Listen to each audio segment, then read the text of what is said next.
काल आपण आठवते काय पाहिलं, काय ऐकलं, काय ऐकलं आपण काल? कोणाची कथा ऐकली? हा, ध्रुव बाळाची ऐकली ना.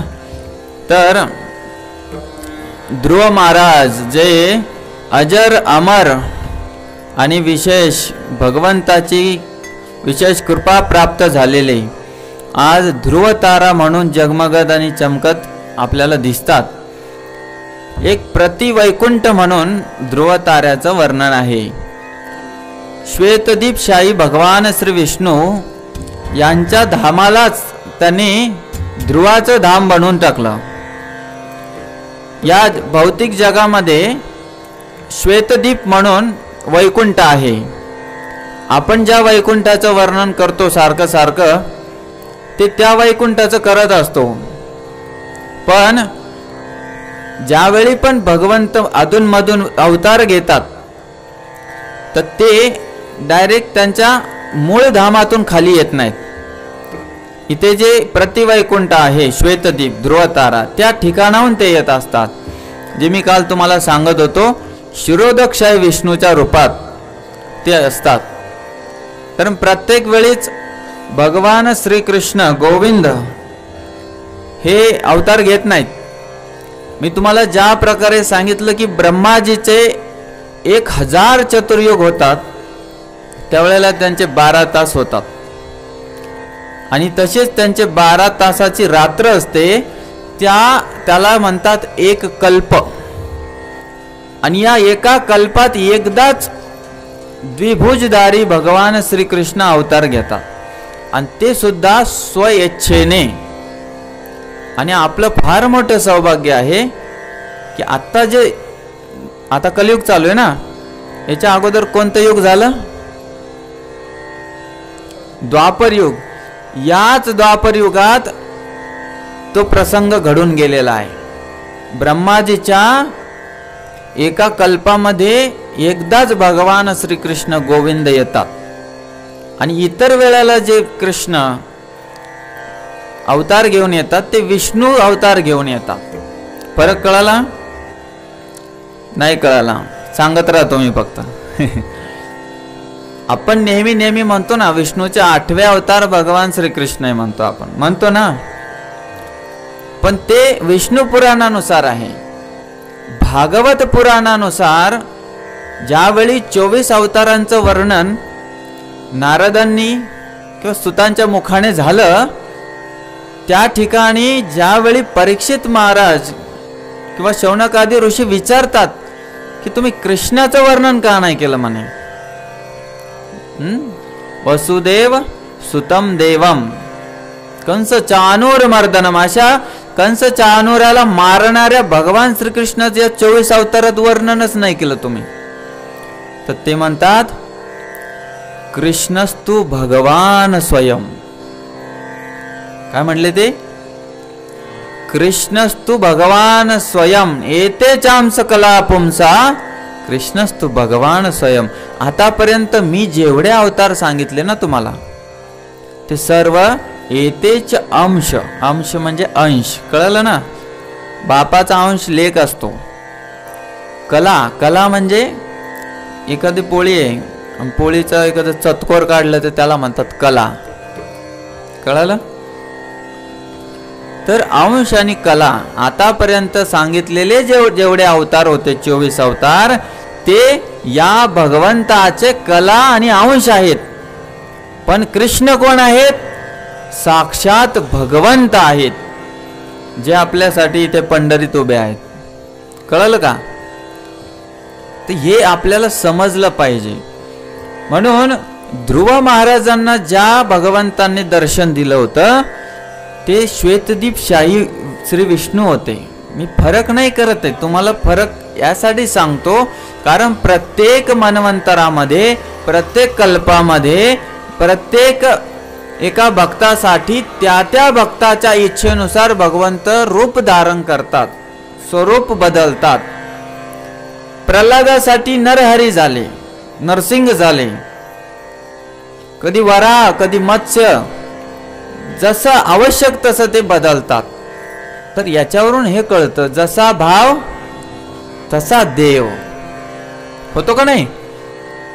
ज्यावेळी तुम्ही विठ्ठला पुढे जाल आणि म्हणाल की माझे आवडते श्रीराम आहेत, बघा तुमचं जर खरोखर शुद्ध हृदय असेल ना, तर विठ्ठलाच्या हातात धनुष आल्याशिवाय राहणार नाही. पण काय होतं माहिती, आपलं जे दिसतंय ते पण समजत नाही. कळलं.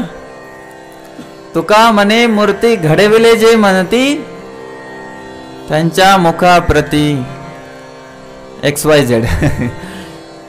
का आपल्याला ती मूर्ती वाटते. मूर्ती ही मर्त्य व्यक्तीची असते. माणसाची मूर्ती बनवली जाते, देवाची मूर्ती नसते. देवाचा विग्रह असतो. विग्रह, विग्रहाचा अर्थ होतो एक स्वरूप. थोडस घुमतंय, त्याला कमी करता मग नंतर वाढवा गाताना. तर ते स्वरूप असतं. स्वरूप जे सच्चिदानंद रूप आहे, आधी आपण गायलं होतं आहे की नाही. आपलं स्वरूप नसतं, आपलं हे कुरूप असतं. मनुष्याला कुरूप नाही. ज्ञानोबारायांचं ते गातात ना, कान्होबा कान्होबा, गाता का. कान्होबा तुझी घोंगडी चांगली, नाही ऐकलं का. तुझी घोंगडी चांगली, तुझी घोंगडी चांगली, कान्होबा तुझी घोंगडी चांगली, कान्होबा तुझी घोंगडी चांगली. आपले कांदिले वांगुरी रे, आपले कांदिले वांगुरी, घोंगडी चांगली, कान्होबा तुझी घोंगडी चांगली, कान्होबा तुझी घोंगडी चांगली, कान्होबा तुझी घोंगडी चांगली, कान्होबा तुझी घोंगडी चांगली, कान्होबा तुझी घोंगडी चांगली. कान्होबा तुझी घोंगडी चांगली, शुद्ध सत्वगुण विनली रे. पुढे आहे, मी सांगून देतो. भगवंताचं शरीर हे पंचमहाभूताचं नाहीये, शुद्ध सत्वगुण विनली रे. सच्चिदानंद स्वगतई. स्वगत म्हणजे स्वतःच्या इच्छेने घेतलेला ते स्वरूप आहे भगवंताने. आपल्याला तसं नाही. आपल्याला वांगुळी दिली. वांगुळी म्हणजे वंगळी. हा, सकाळी उठल्या उठल्या साफ करावं लागतं, दुपारी साफ करावं लागतं आणि संध्याकाळी साफ करावं लागतं. परत रात्री घाण बाहेर पडते, परत सकाळी साफ करावं लागतं. आपल्याला वांगुळी दिली म्हणतात. तर असं भगवंत आहेत साक्षात शुद्ध स्वरूप. त्यांना बघण्यासाठी भाव कारण आहे. काय आहे. भगवंताला बघण्यासाठी जे कारण आहे ते भाव आहे, है ना. एक भावाची कारण असं नामदेवराय म्हणतात. तर त्या भगवंताला प्राप्त करण्याचा सहज सुलभ उपाय कलियुगात दिला होता. कोणता दिलाय. त्या दिवशी मी सांगितलं, कलो तद हरी कीर्तनाद. बाकी काही करायचं नाही, तुम्हाला हरी कीर्तन करायचं. तर परीक्षित महाराज शुकदेव गोस्वामींना म्हणतात की एवढं सहज सुलभ करून ठेवलंय, तर मग एखादं प्राचीन इतिहास उदाहरण आहे का. तर म्हणतो हो आहे ना. अजामिळ नावाचा एक दासीपती होता म्हणे. एक दासीपती म्हणजे वेश्येचा पती. दासी सेविका पण असते, पण ती वेश्येचा पती होता म्हणे. तर कसा काय म्हणे, काय झालं थोडंसं आम्हाला विस्ताराने सांगा. तर त्या अगोदर शुकदेव गोस्वामी ज्यावेळेस वर्णन करायला लागतात, परीक्षित महाराज प्रश्न करतात. म्हणतात तुम्ही पहिल्या स्कंदात सुंदर वर्णन केलं, थोडकं महाभारताची सुरुवात कशी झाली, भागवताची निर्मिती, परीक्षित महाराजांचा जन्म झाला. दुसऱ्या स्कंदामध्ये तुम्ही म्हणे निवृत्ती मार्गाची माहिती वर्णन केलं. निवृत्ती म्हणजे कसं सुटायचं या संसार बंधनातून, निवृत्ती दूर होणे. आणि तिसऱ्या स्कंदात प्रवृत्ती मार्गाचं तुम्ही वर्णन केलं म्हणे, की बाबा कशा प्रकारे मला जर इच्छा असेल तर मी काय केलं पाहिजे, असं थोडकं सांगून दिलं. स्वर्ग कसा प्राप्त होईल, नरक कसा प्राप्त होईल, आणि संसार चक्रातून म्हणजे संसारात राहता राहता काय करू शकतो आपण, अशा बऱ्याच गोष्टी तुम्ही सांगितल्या. 4-5व्या स्कंदामध्ये तुम्ही ध्रुवांची कथा सांगितली, बऱ्याच प्रकारे सृष्टीचं वर्णन केलं. नद्या, वेगवेगळे द्वीप आहेत, वेगवेगळ्या या पृथ्वीवरचं तुम्ही वर्णन केलं म्हणे सृष्टीचं, काही अवतारांचं वर्णन केलं, भरपूर सांगितलं म्हणे. पण मला एक गोष्ट कळाली नाही की जीव सारखा सारखा पाप का करतोय म्हणे. त्याला माहित आहे पाप केल्याने दंड भेटणार आहे, तरी सुद्धा पाप का करतो. मग असं काहीतरी उपाय सांगा ना की एकदाच संसार चक्र नष्ट होईल म्हणे. असं नको की आता पाप केलं त्याचा उपाय तुम्ही सांगाल प्रायश्चित्त करणं. सुखदेव गोस्वामी म्हणतात की प्रायश्चित्त करायला पाहिजे बाबा आपण. मग एका गोष्टीचं प्रायश्चित्त केलं तर पण पाप तर परत व्हायला लागलं ना. मग ते त्या हत्तीच्या स्नानासारखं झालं म्हणे.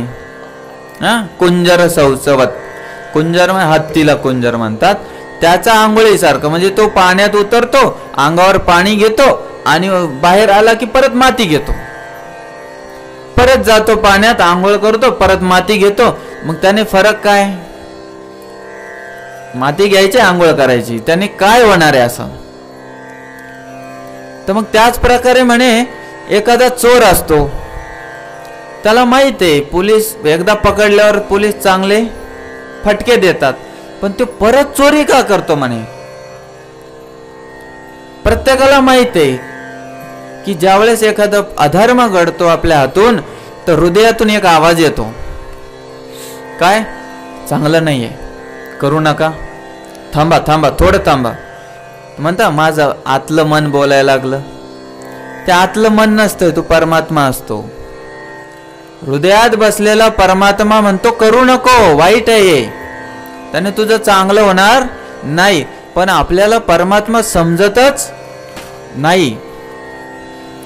ठीक आहे, कमीत कमी मन असं नाव दिलंय त्याला, आंतरिक मन, चांगली गोष्ट आहे. पण ऐकतो का व्यक्ती? ते झाल्यावर पश्चाताप करतो. काय म्हणलंय पश्चाताप शब्दाचा अर्थ? पश्चाताप. थोड्या वेळ ते कार्य झाल्यानंतर जे दुःख होतं त्याला पश्चाताप म्हणतात. आणि सगळ्यात मोठा आणि चांगला उपाय कोणता एखाद्या गोष्टीचा? जर आपल्याला पापातून मुक्त व्हायचं असेल तर पश्चातापच आहे. एखादी गोष्ट घडली तर आपल्याला दूर व्हायचं त्या गोष्टीपासून, पाप नष्ट झालं पाहिजे, त्याचं कर्म प्रारब्ध नाही लागलं पाहिजे, तर पश्चाताप करणे. तर या ठिकाणी परीक्षित महाराज म्हणतात ते काही कामाचं नाही म्हणे. पश्चाताप करणार, परत पाप करणार, परत पश्चाताप करणार, परत पाप करणार, पाप पश्चाताप असंच चालत राहील म्हणे. मग काय करायचं असं उपाय सांगा म्हणे. काही विषय जसा एखादा त्वचा रोग असतो ना, त्या प्रकारे ही तुम्ही पद्धती सांगितली म्हणे. त्वचा रोग कोणाकोणाला झालेला आहे अनुभव बघा.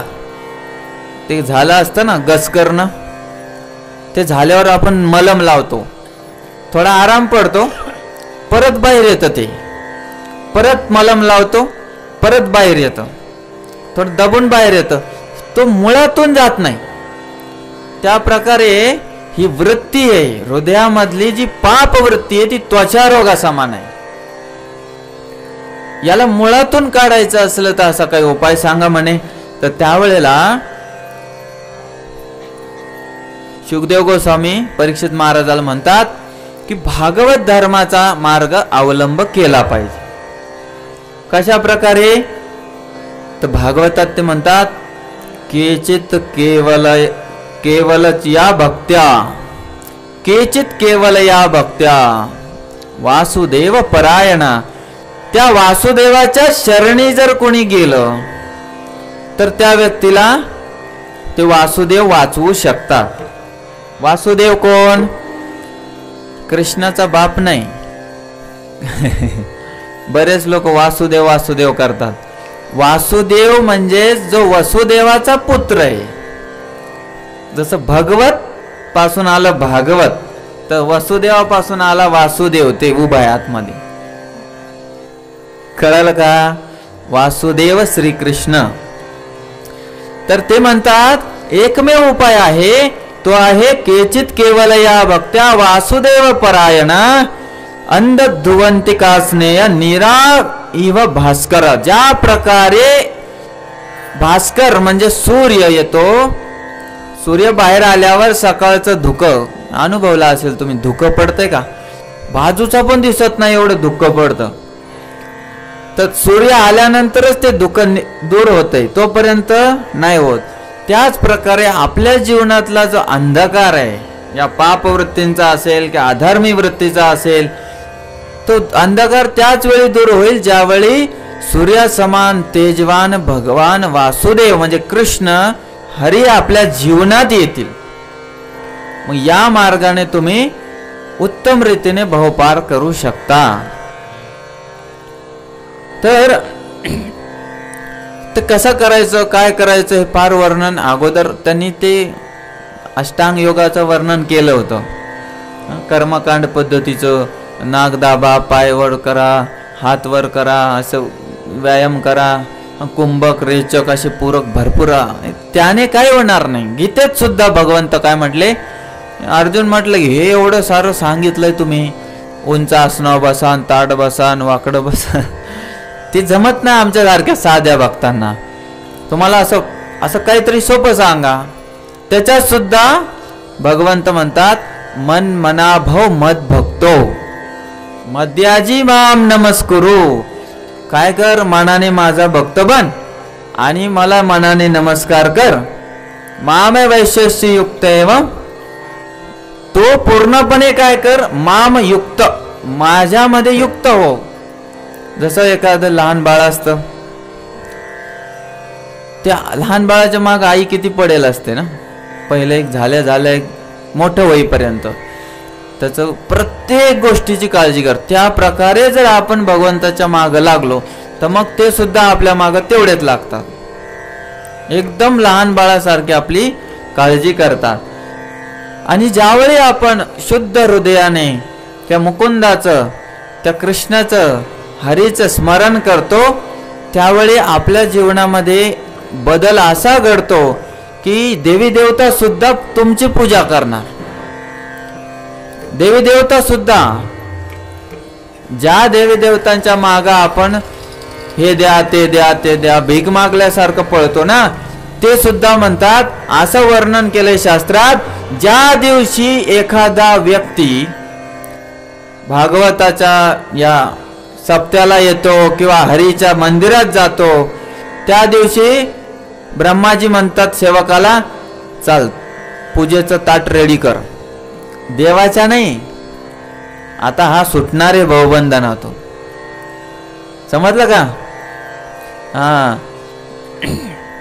तर या भवबंधनातून सुटण्याचा एकमेव मार्ग आहे हरिशरणम. काय आहे? हरिशरणम. बाकी शरण नाही, संसार शरण नाही, देवी देवता शरण नाही, एकमेव शरण हरिशरण.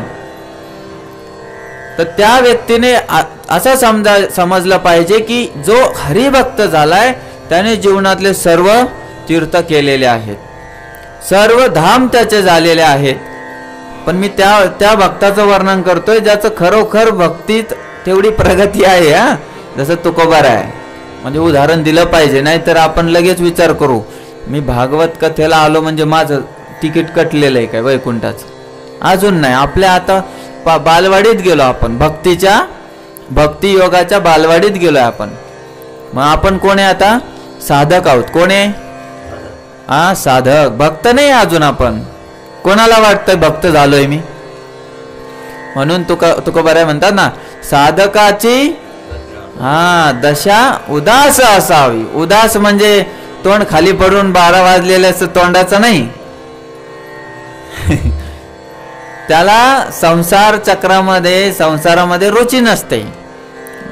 जसं आवली बोलायची की बाबा लक्ष द्या लेकरं आहेत, ते म्हणायचे विठ्ठल विठ्ठल, उठायचं आणि भांडाऱ्यावर जाऊन बसायचं. त्याला म्हणतात उदास. पण त्याला आपण उदास आपण होऊन नाही जमायचं. ते त्यांना जमलं, आपण काय करायचं, उदासचा ऊ काढून टाकायचा. काय होतं मग? हा दास बनायचं है ना. असोनी संसारी जीवे वेगू करी, वेदशास्त्र उभारी बाह्य सदा. हरिमुखे म्हणा, हरिमुखे म्हणा, पुण्याची गणना कोण करी. उठल्या सुटल्या तोंडाला एकच काम लावायचं, हरी हरी म्हणायचं है ना. हरि का भजन करो, हरि है तुम्हारा. हरि का भजन,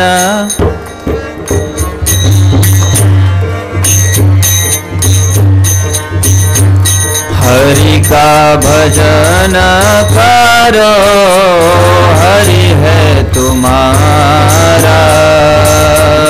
हरि का भजन करो, हरि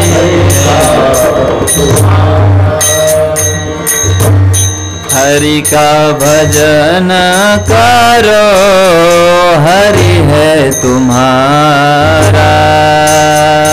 हरि का भजन,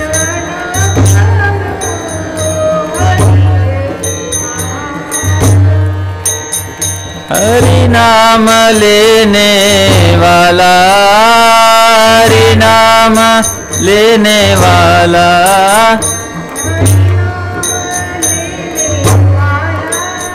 हरि नाम गाने वाला, हरि का है प्यारा. हरि का भजन करो, हरि है तुम्हारा. हरि का भजन,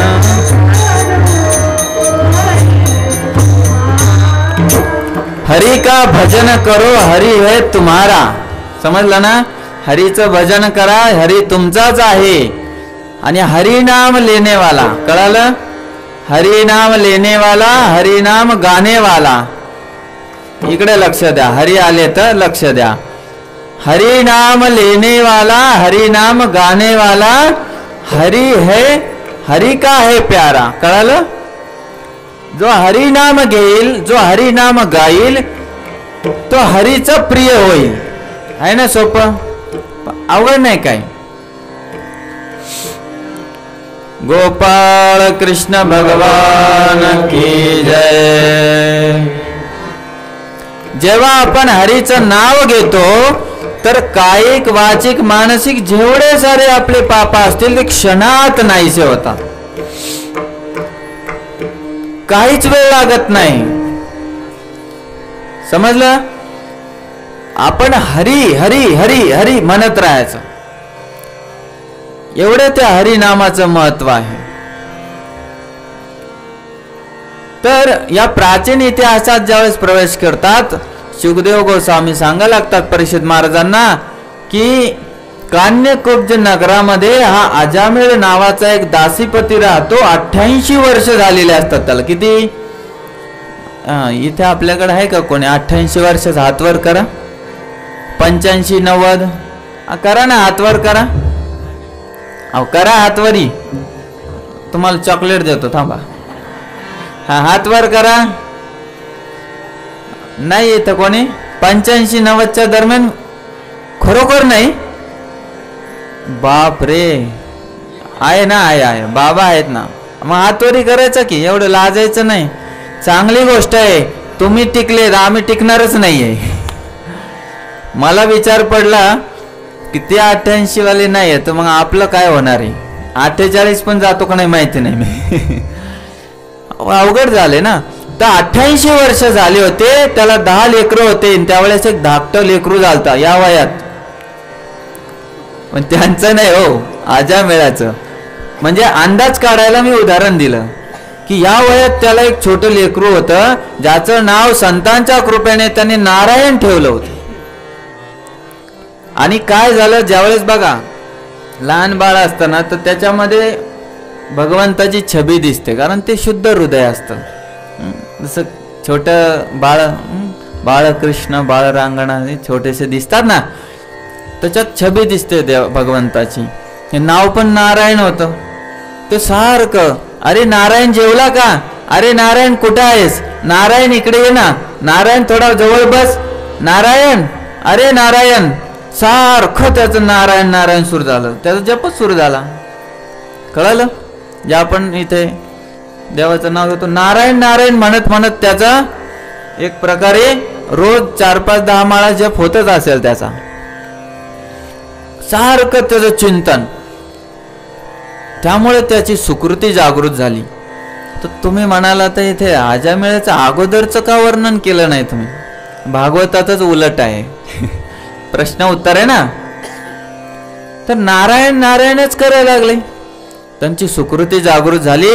आणि अचानक एक दिवस नारायणाला आठवण करता करता तिथे अंधकार निर्माण झाला, अंधार. आणि त्या ठिकाणी काळे कुट्ट मोठ्या मोठ्या दाताचे एकदम हिंस्र दिसणारे आणि एकदम कुरूप दिसणारे 2 यमदूत आले.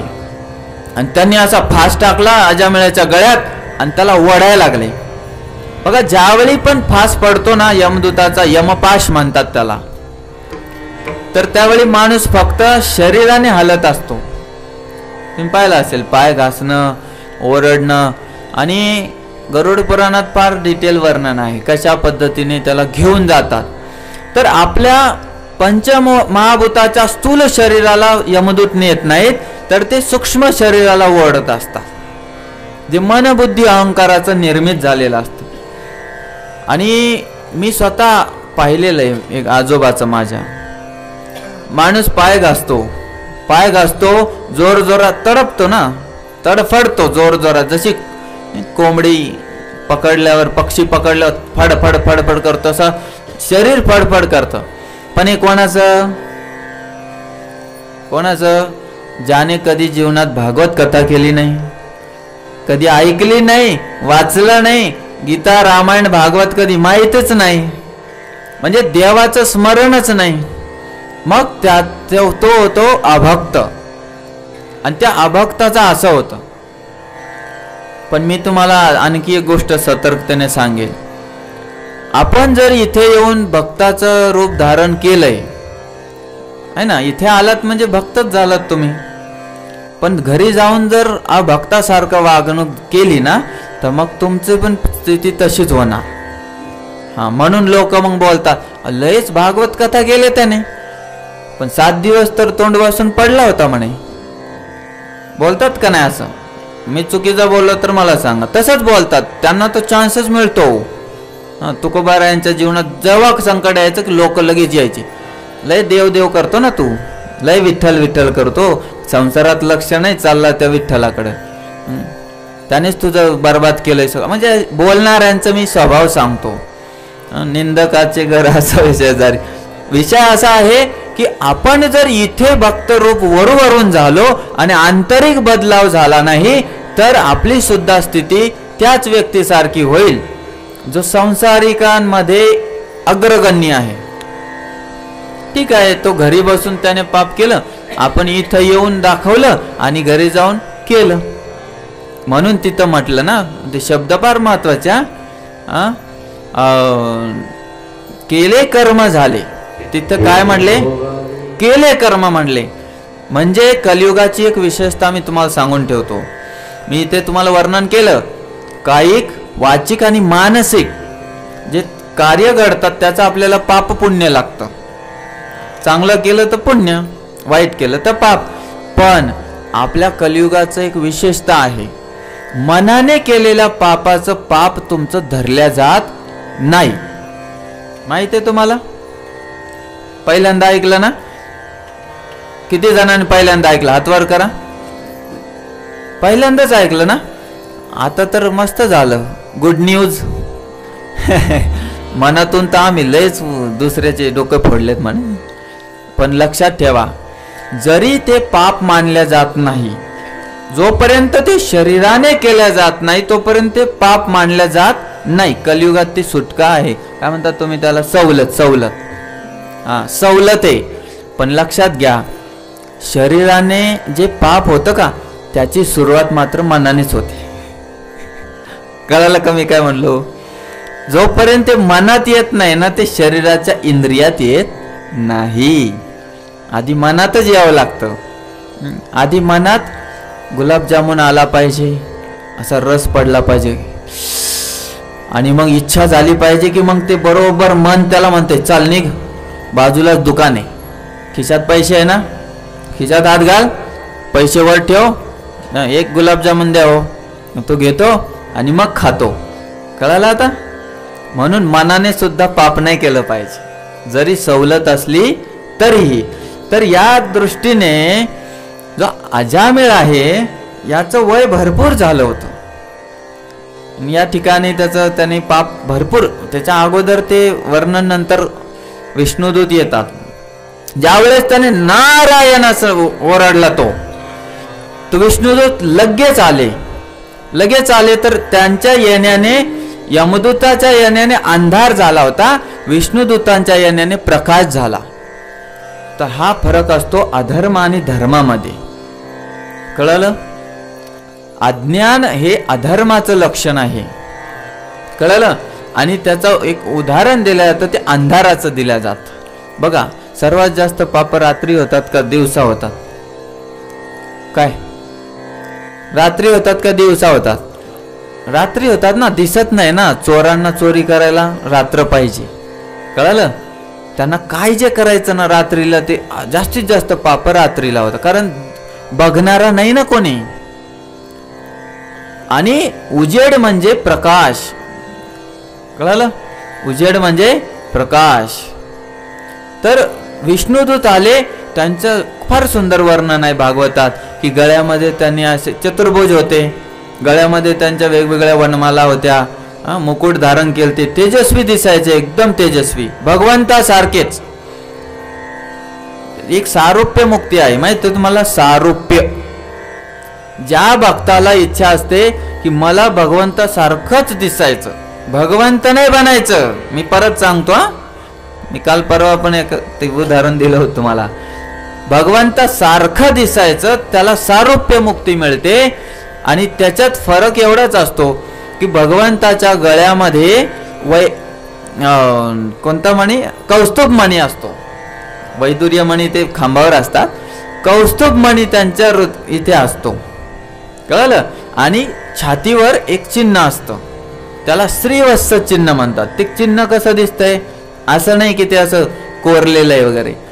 एक सोनेरी केस आहे, जसं आपल्या छातीवर केस असतात पुरुषांच्या, तसं तो एक केस आहे असा सोनेरी, त्याला म्हणतात श्रीवत्स चिन्ह. म्हणजे श्री सोनं असतं ना, लक्ष्मी म्हणजे सोनं नाणं म्हणतात, तर तिचा वास भगवंताच्या वक्षस्थळावर आहे. कळलं? आणि एक आणखी चिन्ह असतं, ते म्हणजे भृगु ऋषीचा पायाची छाप आहे. हे आपण विठ्ठलाच्याही पाहिले असं. तर विषय असा आहे, तो जीवाचा नसतो. सारूप्य मुक्ती प्राप्त झाल्यावर पण त्या जीवाच्या इथे कौस्तुभ मणी नसतो, श्रीवत्स चिन्ह नसतं आणि भृगु ऋषीचं चिन्ह नसतं. भृगु ऋषीनं लात मारली तर आपण तिथे वैकुंठात काय पाताळात सुद्धा राहायचो नाही. ते फक्त भगवंत सहन करू शकतात. तर फरक असतो. आपण धामात जाऊन भगवंतासारखं चतुर्भुज बनू शकतो, ते विष्णुदूत असतात. तर विष्णुदूत येतात, यमदूताला म्हणतात थांबा, अरे तुम्ही काय करायला लागले? मी ऐकले तुम्ही धर्मराजाचे सेवक आहे ना. मग धर्मराज म्हणजे तो धर्म पालन करण्यामध्ये राजा आहे, आणि तुम्ही अधर्म करायला लागले. तुम्ही कसला? अरे या व्यक्तीनं तर जीवनभर पापच पाप केले म्हणे, तुम्हाला माहिती नाही, आम्ही स्वतः याच्यावर लक्ष ठेवून होतो. ते म्हणे कसं काय? म्हणे या जगामध्ये 14 साक्षी असतात, त्या 14 साक्षींनी सांगितलंय म्हणे, स्वतः सगळं नोटबुक मध्ये वहीमध्ये लिहून ठेवलंय. कोणकोणते साक्षी आहेत म्हणे?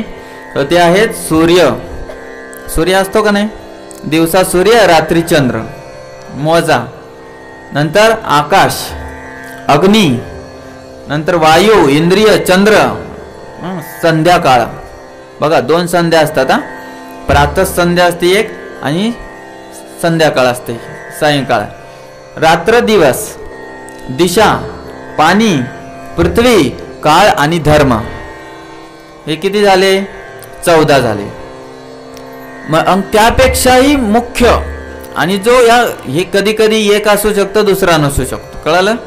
दिवस येतं रात्र नाही, चंद्र येतं सूर्य नाही, प्रातः संध्या येतं संध्याकाळ सायंकाळ नाही. कळालं ना? असं होऊ शकतं. पण एक असा साक्षी आहे मंडळी, जो तुमच्यापासून कधीच दूर नसतो, तो आहे परमात्मा. एका गुरुजीने शिष्यांना म्हटलं, अरे मुलांनो, हे केळ घ्या आणि अशा ठिकाणी जाऊन का जिथे तुम्हाला कोणी बघणार नाही.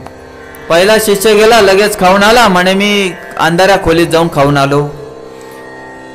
दुसरा शिष्य म्हटला, मला जागाच भेटली नाही अशी. मी 2 वाक्यात सांगतोय कथा, समजलं ना? अशी कोणती जागाच भेटली नाही जिथे कोणी नव्हतं उपस्थित. ते म्हणले, असं कसं झालं? ते म्हणे, दिवस होता तर रात्र नव्हती, दिवस होता किंवा रात्र होती, किंवा 10 दिशा होत्या, आणि त्यापेक्षाही सर्वात महत्वाचं, परमात्मा माझ्या हृदयात मी कितीही वाचलो तरी साक्षी आहे. तर मग हे यमदूत म्हणता विष्णुदूताला की बघा, याने आपल्या जीवनामध्ये फार पाप केली. एके दिवशी, तसं अजामिळ फार चांगला व्यक्ती होता बरं का, एके दिवशी वडिलांच्या पूजेसाठी लागणारे फुलं आणण्यासाठी हा वनात गेला. वनात गेला असताना रस्त्याने येता येता याला एक शूद्र एका वेश्य सोबत म्हणजे काहीतरी चुकीच्या गोष्टी करताना दिसला. ते नग्न अवस्थेत होते आणि त्यांच्या त्या कामक्रीडेला याने बघितलं आणि याच्या मनामध्ये कामवासना जागृत झाली म्हणे. पण याने पूर्ण प्रयत्न केला, कारण ब्राह्मण होता जन्माने, आत्मनिग्रह इंद्रिय निग्रह करणं याला जमायचं. पण काय झालं म्हणे, याच्या जीवनात याने अशी गोष्ट कधी पाहिलीच नव्हती. बघा, माणसाला म्हणलं ना, त्या मडक्यात हात घालू नको, ती मुद्दामून मडक्यात हात घालणार. बघा तुम्ही, म्हणून माणसाला कधी सांगायचंच नाही. कळलं? माणूसच असा आहे. एखाद्या गाईला म्हणलं ना तिकडे जायचं नाही, कुत्र्याला म्हणलं जायचं नाही, बघा ते ऐकतं. कुत्र्याला म्हणलं तिथंच बसायचं, ते आत नाही येणार. माणूस असा आहे, नक्की काहीतरी गडबड आहे, मला बघितलं पाहिजे. मग त्याचं तसं झालं. त्यानं जीवनात पहिल्यांदाच पाहिलं होतं असं की स्त्री पुरुष आणि एकदम गालिच्छ पद्धतीने ते एकत्रित येत होते, एकमेकाच्या त्या कामक्रीडा चालू होत्या. आणि त्याला असं वाटलं की नाही, काहीतरी आनंद तर येतोय. कारण कामदेव जो आहे ना, कामदेव या जगातला, तो पहिले आकर्षणाचा बाण सोडत असतो. त्याचे 3-4 बाण असे असतात, आकर्षण, स्तंभन वगैरे असे नावं आहेत त्याचे, डिटेलमध्ये नाही जात. पण ते झाल्यानंतर मग माणूस त्या कार्यात पडल्यावरच पश्चाताप होतो, म्हणजे कार्य झाल्यावर पश्चाताप होतो, तोपर्यंत ते कळत नाही. मग त्याच्या हृदयात कामाने घर केलं, तो घरी गेला, त्याचं हृदय, त्याचं मन पूजेत नव्हतं. शेवटी विचार करून करून करून तो शेवटी काय म्हणला, एकदा भेटून येतो. कसं आहे, भेटून आलं म्हणजे मन शांत होतंय. पण तसं नाही. लक्षात घ्या, काम वासनेचा एक गुण असा आहे, जेवढं तुम्ही तिच्यात पडाल तेवढं अग्नी जास्त वाढत जातो. त्याला कामाग्नी, जसं उदराग्नी, दावाग्नी म्हणजे जंगलातली दावाग्नी, तशीच ही काम अग्नी आहे. जेवढी तुम्ही पूर्ण कराल तेवढी ती वाढत जाते. शास्त्र वर्णन करतं की जसं अग्नीजवळ तुम्ही तूप न्या, ते जास्त पातळ होत जातं, ते वितळत जातं, त्या पद्धतीने असतं. मग त्याने विचार केला, वेश्येला भेटून येतो. तो भेटायला गेला काय आणि तिला घेऊनच आला काय. मग आता घरी आल्यावर त्याला आता विरोध करणारे तर घरात होते ना. तर आई वडिलांना मारहाण केली, धर्मपत्नीला घराच्या बाहेर काढून दिलं आणि तो तिच्यासोबत राहायला लागला. असे अनेक वर्ष राहिला, त्याला असे पुत्र झाले. तिच्या इच्छा पूर्ण करण्यासाठी बघा, या जगातल्या सर्व गोष्टी तुम्ही पूर्ण करू शकता, पण एका लोभी व्यक्तीच्या इच्छा कधीच पूर्ण करू शकत नाही तुम्ही. कळलं? आता बघा, दुर्योधनाकडे काय कमी राज्य होतं का? पूर्ण भारत खंडाचा राजाच होता तो. हरी हरी. हरे कृष्णा कृष्णा कृष्णा हरे हरे, हरे राम राम राम हरे हरे. हरे कृष्णा कृष्णा कृष्णा हरे हरे, हरे कृष्णा कृष्णा कृष्णा हरे हरे. हरे राम राम राम हरे हरे. हरे कृष्णा कृष्णा कृष्णा हरे हरे, हरे राम राम हरे कृष्णा कृष्णा कृष्णा हरे हरे, हरे राम पुंडलीक वरद हरी विठ्ठल श्री ज्ञानदेव तुकाराम भगवान कृष्ण भगवान की जय. या अजामिळाने अनेक पाप केलीत म्हणे.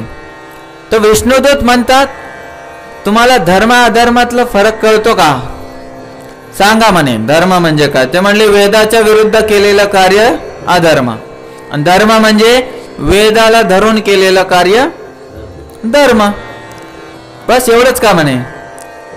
आणखी काय म्हणे? दंड कोणाला दिला जातो सांगा म्हणे. दंडासाठी काही जण पात्र असतात, काही जण सुटका होऊ शकते का म्हणे. तर ते म्हणतात, आम्हाला एवढं शिकवलंय आमच्या धर्मराजानी यमराजानी की जो असे 4 पाप करेल, जे मी सांगितले त्या दिवशी, द्यूतम पानम स्त्रिया सुना यत्र अधर्म चतुर्विधा, जो चुगार खेळेल, चोरी करेल, नशा करेल आणि विवाहबाह्य संबंध ठेवेल, तो अधर्मी आहे. त्याला धरायचं आणि पकडून आणायचं, असं एवढंच आम्हाला शिकवलंय. आणि एवढं माहिती आहे की वेदाची निर्मिती साक्षात भगवंताच्या मुखातून झालेली आहे, आणि त्यांचं गुणगान करत करत एखादा जीव आपल्या धर्माचं पालन करू शकतो. पण त्यांना हे नव्हतं माहिती की त्या भगवंताचं नाव घेतल्याने त्याची मुक्ती होऊ शकते. त्यामुळेच तर त्यांनी प्रश्न केला ना की काही जण सुटू शकतात का अशा कार्यातून. तर त्यावेळी विष्णुदूत त्यांना समजून सांगतात की बघा, थोड्या गोष्टी समजून घ्या. याने कळत न कळत का होईना, जाणते अजाणतेपणे का होईना, याच्या मुलाचंच नाव घेतलं, पण ते नाव मात्र आमच्या स्वामीचंच, आमच्या काय संपूर्ण जगाचंच, जगाचे स्वामी जगन्नाथाचं ते नाव आहे. म्हणून हा ना पूर्णपणे पापमुक्त झालेला आहे. तुम्ही याला सोडा आणि चालले जा म्हणे. तर आजपर्यंतच्या इतिहासात यमदूतांना पहिल्यांदा कोणीतरी अडवलं होतं, पहिल्यांदा. आणि ते म्हणू लागले की आम्ही पहिल्यांदाच खाली हात चाललोय. आजपर्यंत आम्ही कधीच खाली हात नाही गेलो. जे गेला तो निशाणा पक्काच लागलेला आहे. मग त्याच्या घरचे कितीही डॉक्टर लागलेले असू द्या ना. तुम्हाला सांगतो, एक असा व्यक्ती होऊन गेलाय, एकदम बेस्ट डान्सर होता अमेरिकेचा. त्याने ठरवलं होतं की मी 150 वर्ष जगणार म्हणे. 150 वर्ष. मायकल जॅक्सन त्याचं नाव, फार फेमस झाला होता. तो असा डान्स करायचा की अशी मशीन हलेल जशी, त्याचं प्रसिद्ध झालता. 150 वर्ष जगण्याचं ठरवलं. तो कमीत कमी 3 ते 4 एकावर एक कपडे घालायचा, जेणेकरून त्वचा खराब होऊ नये. त्याच्यासाठी एक डॉक्टर होता जो, आणि प्रत्येक अवयवाचा एक दान करता रेडी होता. हृदयाचा, 1-2 किडन्याचा, फुफ्फुसाचा, डोळ्यांचा, कानाचा दान करत्या. तेवढे पैसे त्यांनी देऊन ठेवले होते. म्हणजे आजीवन त्यांच्यासाठी पैसा देऊन ठेवला होता. मला फक्त तुम्ही, मला जर काही झालं तर मला तुम्ही तुमचा अवयव द्यायचं. ॲग्रीमेंट झालेलं होतं. आणि मग काय झालं, तो त्याचा फक्त एक स्वभाव होता, नशा करायचा. म्हणजे गोळ्या, नशेच्या गोळ्या, नशेचे इंजेक्शन घ्यायचा. आपल्या गावातली घेतात ती फार तुच्छ आहे. नालीतलं पाणी चांगलं आहे त्यापेक्षा, ते स्वस्त महाग आहे. पण ते एकदम हाय क्लास घ्यायचा, हाय क्लास नशा. त्याला तेवढीच ती तलब होती. पण तरी त्याला 150 वर्ष जगायची इच्छा होती. त्याचं जेवण सुद्धा लॅबोरेटरीमध्ये, म्हणजे काय म्हणतात तुमच्या इकडे, परीक्षण करून यायचं. त्याची जी लग्न नव्हतं झालं पण ते गर्लफ्रेंड म्हणतात ना तुमच्या भाषेत, प्रियसी ती जेवण करायच्या आधी, म्हणजे विषारी तर नाही ना, कोणी विष टाकलं नाही ना, एवढं मृत्यूला घाबरायचा, एवढं त्याचं प्लॅनिंग होतं. पण भगवंताने त्याला 49 वर्षाच्या वरी, 50 पण नाही होऊ दिले 150 तर लयच लांब सोडा, 49व्या वर्षीच गेम झाला त्याचा. एवढं सारं आपलं तर काहीच नसते हो.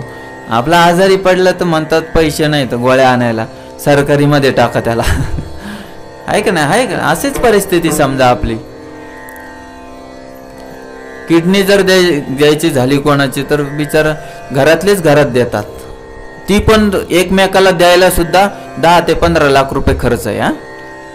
उदाहरण आहे कोरडवाडीतला आमच्या भक्ताचंच.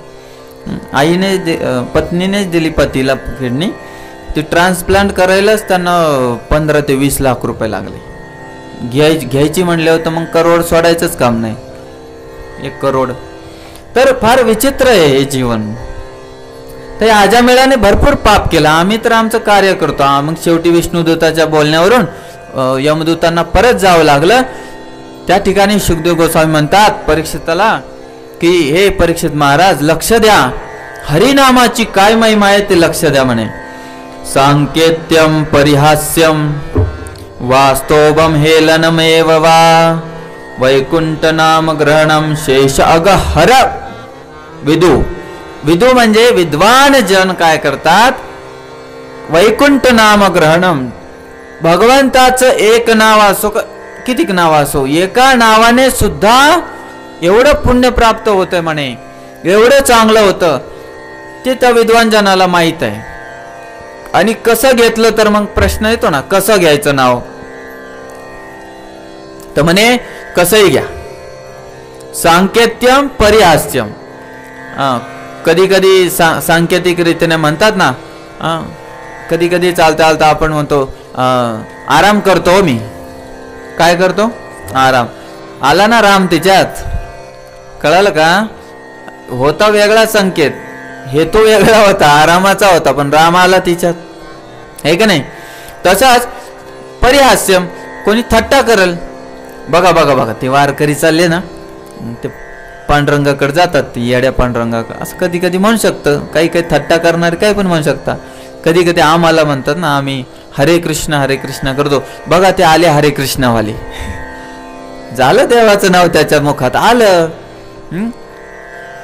तर परिहास्यम स्तोभम, काहीतरी विशेष हेतूने काय म्हणतात तान लावून, जसं गायक मंडळी तान लावा, हरी जसं मोठ्यान म्हणले, विठ्ठला पांडुरंगा म्हणतात ना, त्याने सुद्धा होतं म्हणे हेलनम. अवहेलना करतात काही काही जण, अवहेलनेने सुद्धा, ईर्षेने सुद्धा नाव घेतलं ना तरी त्याचं कल्याण होतं म्हणे. आणि याचं तर फार उत्तम उदाहरण आहे कंसाचं. जीवनभर त्याने द्वेष केला भगवंताचा, त्याचा सुद्धा उद्धार केला भगवंताने. तर ही गोष्ट आपल्याला सांगतात शुकाचार्य येते की तुम्ही कसंही नाव घ्या, भगवंताचं कसंही नाव घ्या, तुमचा उद्धार होईल. तुम्हाला सांगतो, ते मुस्लिम समाजात ते ना डुकराला पाहिल्यावर म्हणतात हराम. काय म्हणतात? हराम, जे त्यांच्यासाठी अयोग्य आहे त्याला ते हराम म्हणतात. तिथे सुद्धा राम गेला नाही तिथे गेले ते, कसा का होईना माझं नाव घ्या, तुमचा मी उद्धार करील. आणि ज्या प्रकारे एक मोठी, तुमच्याकडे काय म्हणतात गवताच्या त्या याला, पेंड्याला गंज म्हणता का, आम्ही सुडी म्हणतो त्याला, म्हणजे विदर्भात, त्या गंजाला जर एक ठिणगी जरी पडली तर कसं भस्म होईल. आता मागे एक विमान हादसा झाला माहिती तुम्हाला, तिकडे अहमदाबाद ना, हा अहमदाबाद, नेमकंच पेट्रोल भरलेलं होतं, नेमकंच पेट्रोल भरलं होतं आणि 3-4 मिनिटच झालते विमान उडायला, आणि त्याचं संतुलन बिघडलं, पूर्ण ते एका हॉस्टेलवर आदळलं आणि विस्फोट झाला. कशामुळं? कारण पेट्रोलनी भरलेलं होतं. तर एक स्पार्क, एक ठिणगी पडली, फुटलं सगळं. एक जण वाचला फक्त देवाच्या कृपेने, तो पण वाचला नसता जर देवाची इच्छा नसती तर, कारण तो लय वरून पडलाय, त्याच्या बाजूची खिडकी तुटली म्हणे एकदम आणि त्याने उडी मारली. हा, सीट सहित पळाला म्हणे. पण ती सीट उचलायची पण ताकद देवानीच दिली आहे ना, कारण त्याची जरी इच्छा नसती तर खाली आदळला असता एखाद्या सळीवर, काय झालं असतं. तर त्याच्या इच्छेने सगळं घडतं. आणि हे असं आहे, हरिनाम असं आहे की अजाणतेपणे घेतलेलं औषध ज्याप्रमाणे परिणामकारक असतं. आता बाळाला काय माहित असतं कोणतं इंजेक्शन देत आहेत, कोणतं औषध देत आहे, तर पॅरासिटामॉल देता का वेगळं वेगळं काय देत आहे, कळालं ना, ते घेत आहे. पण त्याला त्याचा अर्थ माहीत नसलं तरी त्याचा परिणाम होतो. तर ह्याच प्रकारे हरिनाम आहे. आणि भागवत धर्माचं विस्तृत वर्णन विष्णुदूत यमदूतांना करतात. यमदूत निघून जातात आणि अजामिळ पश्चाताप करू लागतो. अरे देवा, त्याने पण ऐकलं ना तिथं, कारण प्रवचन झालं होतं विष्णुदूताचं. आणि प्रवचन करते तर फार महान होते, सामान्य नव्हते. तर ते ऐकून त्याच्या हृदयात वैराग्य जागृत झालं. तो तटकन तिथून उठला आणि सरळ हरिद्वारला गेला. हरिद्वारला, आणि त्या ठिकाणी पुढचे 12 वर्ष तप केला. कोणी म्हणतं काय काय ठिकाणी अजामिळचा उद्धार झाला लगेच. नाही, तुम्हाला सांगतो, फक्त भागवतात येऊन कथा कीर्तन करून भजन करून जर आपलं हृदय शुद्ध नाही झालं, मग आज सांगितल्याप्रमाणे, तर आपला उद्धार नाही होणार. हृदय शुद्ध होणंच एकमेव उद्देश आहे. जर तो एका नामाने झाला तरीही चालतंय, आणि मग 50,000 नावाने जर झालं तरी चालतंय, पण शेवटी एकच तिकीट आहे. वैकुंठाच्या द्वारावर गेले ना, किती द्वार आहेत वैकुंठाला? 6 द्वार ना, माहित आहे ना. तर त्याच्यात पहिल्या द्वारावर गेल्यावर असं मशीन आहे, मशीन. ते मशीन जसं पाहता ना कधी कधी मोठ्या मोठ्या याच्यात जाता तुम्ही. हरी, आवाज कमी झाला का? तर ते मशीन असं स्कॅन करणार तुम्हाला. एक्सरे केला का कधी? हां, ठीक आहे. एक्सरे तसं स्कॅन करते, तसं तुमचं स्कॅनिंग होणार. काम गेलं का? काम म्हणजे काम असणार. क्रोध, राग, द्वेष, ईर्ष्या, मत्सर, हे गेलं का? अहंकार गेला का? तरच ते आतमध्ये प्रवेश आहे, त्याच्याशिवाय नाही. ते 6 अनर्थ 6 द्वार. कळलं? मग आपले जे अवगुण आहेत ते विचारात घेत घेत पश्चाताप करत होतं. कोण? अजामिळ. त्याला फार दुःख झालं. जसं तुम्ही पाहिलं तुकाराम महाराजांचे का अभंग आहे ना, माझे मज कळो येते अवगुण, माझे मज कळो येते, कळो येते अवगुण, माझे मज काय करू मान अनावर, काय करू मान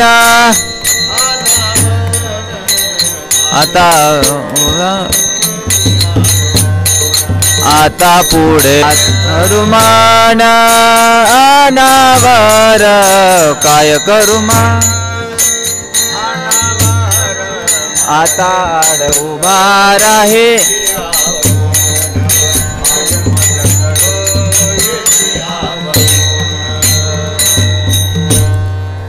माझे मज कळो येती अवगुण, काय करू म्हण अनावर.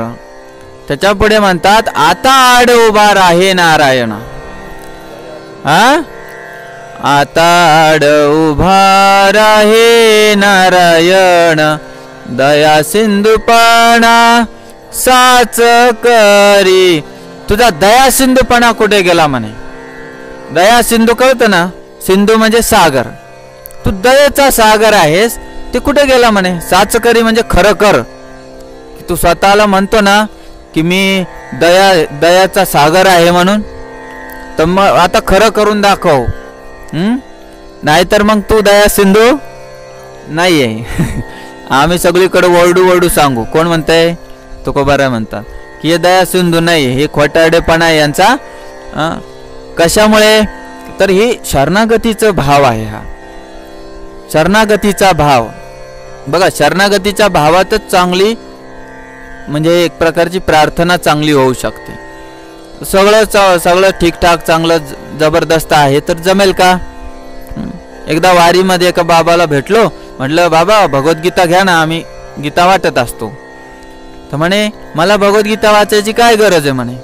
म्हणलं काय झालं तुम्हाला, वाचताय मुके आहे का तुम्ही? बोलायला लागले.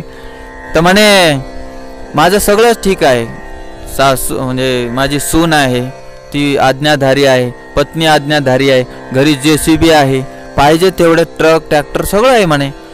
सकाळी उठल्या हातात चहा मिळतो आणि गावभर फिरायचं दुपट्टा टाकून. आले पाटील साहेब म्हणजे उदाहरण. म्हणजे काही कमी नाही मला. मग मला कशाला देवाचं करायचं काम आहे, मीच देव आहे ना. म्हणजे एक भाव झाला ना, मी त्याच्या पुढे कशाला झोकू. तर मी म्हटलं तुम्हाला मी नाही काय, माझं तर काय बोलणं झालं, मी तर फार बोबडा आहे, देव सुद्धा वाचू शकत नाही म्हटलं तुम्हाला.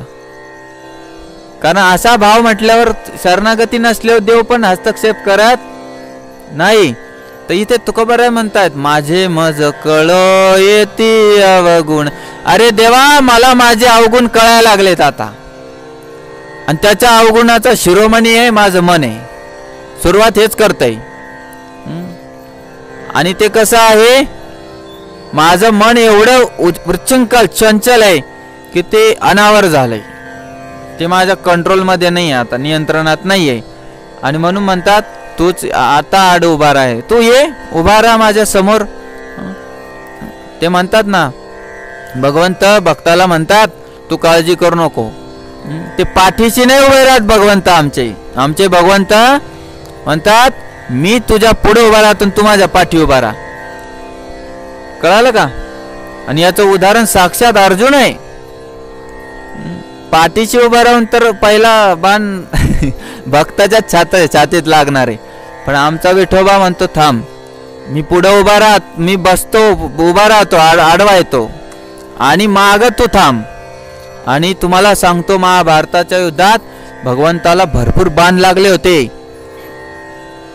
आता हुकून चुकून जर अंगावर आलं तर काय होणार आहे?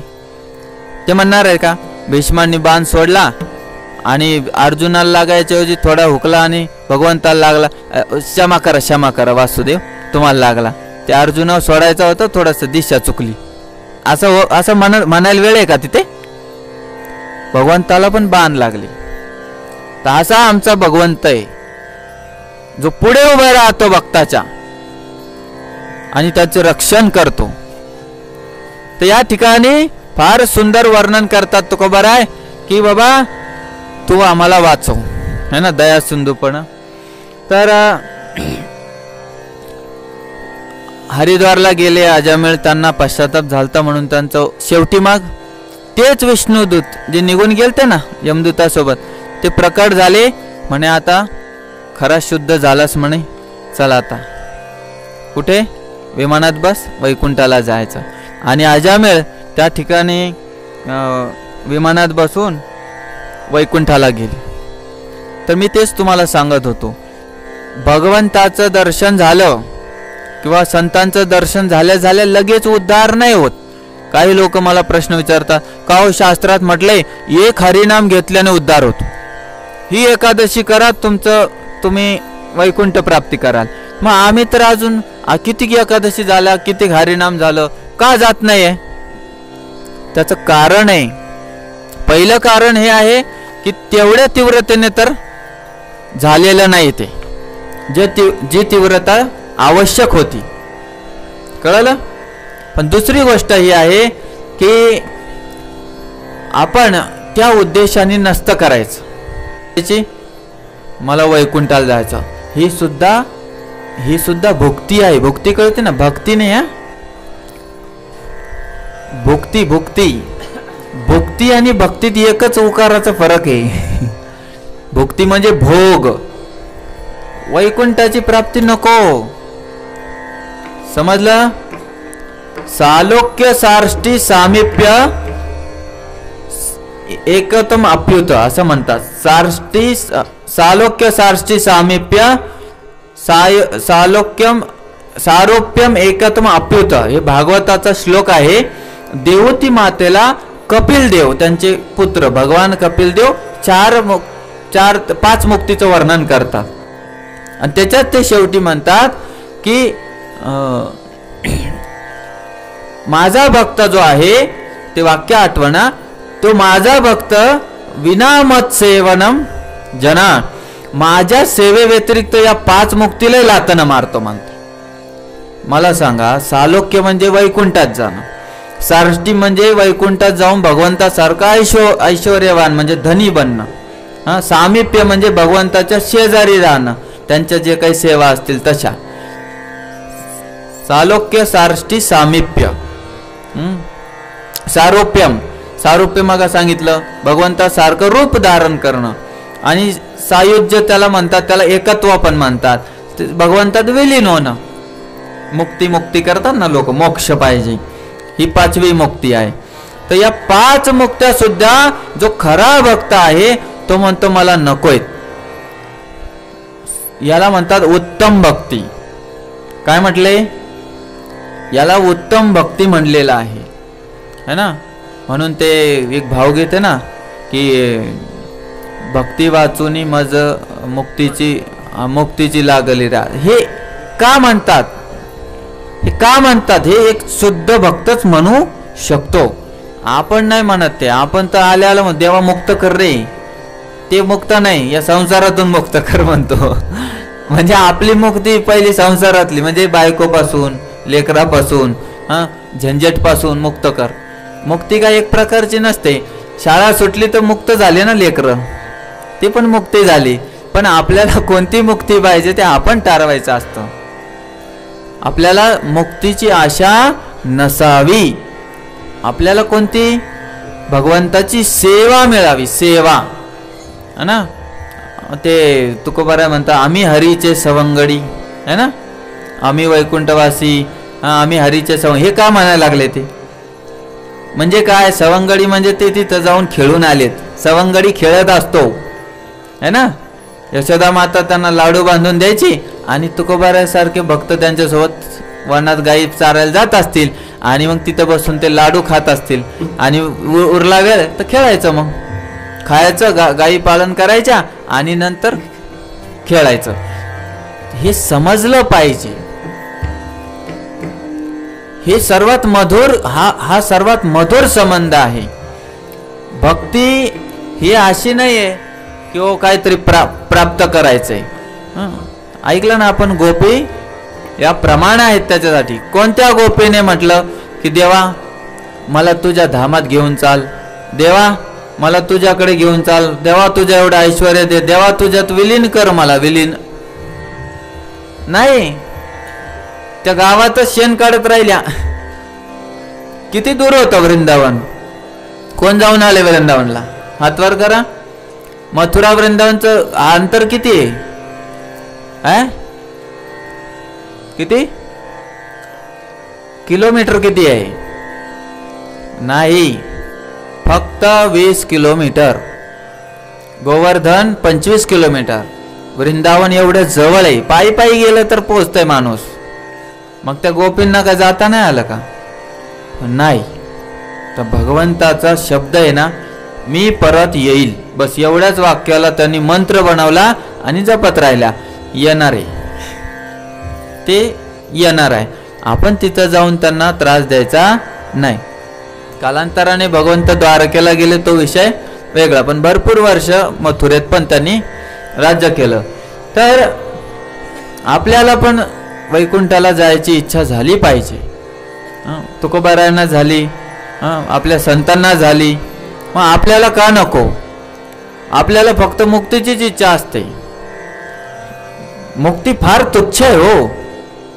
मुक्ती तर भक्तीची दासी आहे. पहिल्या दिवशीच ऐकलं आपण. भक्तीमध्ये मधुरता असते, भक्तीमध्ये मधुरता असते. भगवंतापासून दूर जाणं याला मुक्ती म्हणतात. मुक्ती मागणं म्हणजे दूरच जाणं आहे. दूरच करा आमच्याला, जवळ नाही जात ते. भागवतामध्ये भक्तीचं अधिक वर्णन आहे, कुठं मुक्तीचं वर्णन आहे का? सर्वश्रेष्ठ वैष्णवानां प्रिय भागवत महापुराण कसं आहे, वैष्णवांना प्रिय असणार, म्हणून आपण त्याचं वर्णन करतो. तर सतत हरिनाम घेतलं पाहिजे आपण, सतत. नाहीतर मग आपल्याला ते तसं भरपूर आहे बोलो ते ते तुम्हाला श्लोक नाही कळायचा, पण आपण हे एकनाथ महाराजांच्या हरिपाठात ते म्हणतात, नामे विन मुख सर्पाचे ते बिळ. आता कळालं ना? हां, ते मी श्लोकात म्हणणार होतो. बोलो बिले बतूर उरुक्रम असं काहीतरी एक श्लोक आहे, तर ते समजत नाही, हे लगेच समजतं आपल्याला. नामे विन मुख सर्पाचे ते बिळ, जिव्हा काळ सर्प आहे त्याची, असं भरपूर त्यांनी वर्णन केलं. तर हे काही कामाचं नाही. ते असं झालं की मग ही जीवा तर सापासारखी मागं पुढं अनंत वाचाळ बरळ चालतं आपलं. ते आपण करू नये. उठला सुटला शिव्या जरी द्यायच्या असल्या तरी जोरात द्यायची. हरी मुकुंद माधव है ना. जसा त्या गोपी आपल्या उद्या येईल, कृष्ण लीला सगळ्या येतील उद्या. तर त्या ज्या मथुरेला जायचं ना, तर त्या काय करायच्या, त्यांच्याजवळ तर असायचं दही लोणी तूप, पण त्या काय करायच्या माहिती का, त्यांचं सतत चिंतन असायचं.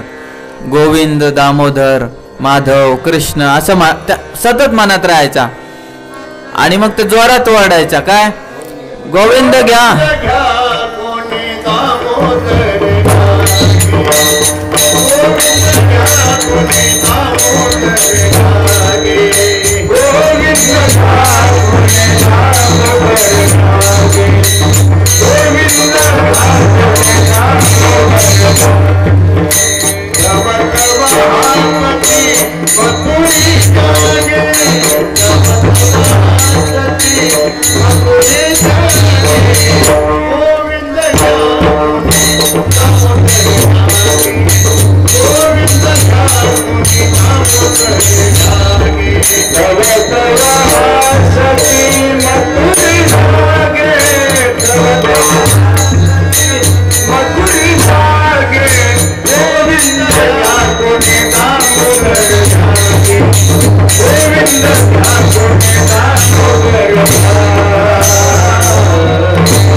गोविंद घ्या कोणी दामोदर घ्या. आज लोणी घ्या दूध घ्या असं नव्हतं म्हणत. कारण चिंतन जे असतं, कधी कधी अनुभवलं असेल तुम्ही, घरामध्ये आपण चिंतामग्न झालो असतो ना, अचानक कोणतरी आवाज देतो, एकदा दोनदा, ते एकदम असं जागृत झालं म्हणतो, अहो किती वेळचा आवाज द्यायचा तुम्हाला, तुमचं लक्ष कुठे आहे. तर आपलं लक्ष तिथं असलं पाहिजे. गोविंद दामोदर माधवेती आहे का नाही. विक्रेतु कामा किल गोपकन्या मुरारी पादार्पित चित्तवृत्ती दद्यादितं मोहवशादवोचद गोविंद दामोदर माधवेती. हे कोण म्हणलं? बिल्व मंगल ठाकूर. हेच वर्णन जे आता गायलं ना येणे. विक्रेत तू कामा अखिल गोपकन्या. या गोपकन्या काय करायच्या? विकायला जायच्या. काय? दद्यादितम मोहवशात, मोहित व्हायच्या आणि दही दूध विकायला जायच्या आणि म्हणायचा गोविंद दामोदर माधवेती, घ्या गोविंद घ्या माधव घ्या, असं करायचं त्या. तर असं 24 तास आपलं असलं पाहिजे. चालता बोलता उठता बसता तुमचं जे असेल ते. म्हणून ते तो जो हरिपाठ आहे तिच्यात म्हटलं सोनी संसारी जिवे वेगू करी. तर जिवेला 2 प्रकारे वेग द्यायचा असतो. एक आहे खाण्यासाठी आणि दुसरा नाम घेण्यासाठी.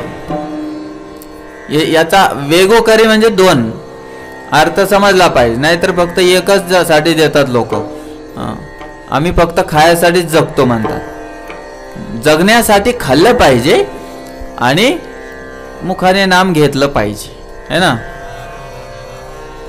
हरि बोल हरि बोल. मुकुंद माधव हरि हरि बोल हरि बोल हरि बोल मुकुंद माधव हरि बोल हरि बोल मुकुंद माधव हरि हरि बोल हरि बोल हरि बोल मुकुंद माधव